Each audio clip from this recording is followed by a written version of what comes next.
Once upon a time, nestled deep in a misty valley, there stood a mountain no one dared to climb. The locals called it Mount Evil.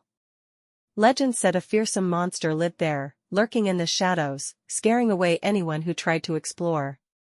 One day, 3 brave friends, Lily, Max, and Tommy, decided they were ready to unravel the mystery of Mount Evil. Armed with flashlights, snacks, and lots of courage, they set off toward the mountain, determined to find out if the monster was real. As they began their hike, the wind howled, and the trees creaked like they were whispering secrets. "Do you think the monster will eat us?" Max joked, but Tommy's eyes were wide with excitement. Lily, the calm one, said, "Don't worry. Monsters aren't real." "Or are they?" They giggled, but deep inside, they were nervous.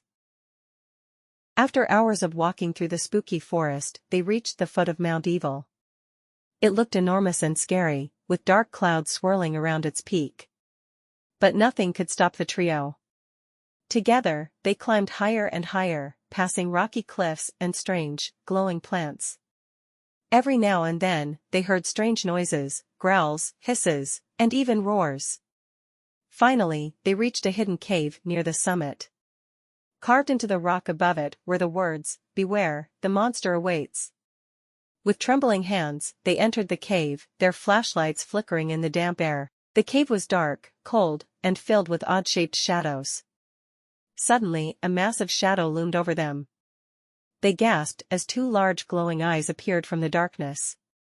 I am the monster of Mount Evil," a booming voice echoed. Max and Tommy froze, but Lily took a deep breath and stepped forward. "Why do you scare people away?" she asked bravely. The monster hesitated, then stepped into the light. He was big and furry, with enormous feet and sharp claws, but his face wasn't angry, it looked sad. I'm not scary on purpose. I just want to be left alone," the monster sighed. "Everyone's afraid of me because I'm different." Lily smiled softly. "You don't have to be alone. We can be your friends." Max and Tommy nodded quickly. The monster's eyes lit up. "Really? You'd be friends with a monster like me?" "Of course," Tommy said. "You're not scary once we get to know you." From that day on, the friends visited Mount Evil regularly. They discovered that the monster, whom they named Gronk, was gentle and loved telling stories. He shared tales of ancient lands and magical creatures, and together, they had fun adventures all over the mountain. Soon, the legend of Mount Evil changed. Instead of a haunted mountain, people began to talk about Gronk, the friendly monster who just wanted company. And so, what was once a place of fear became a mountain of fun, where kids from all around came to meet their new, furry friend.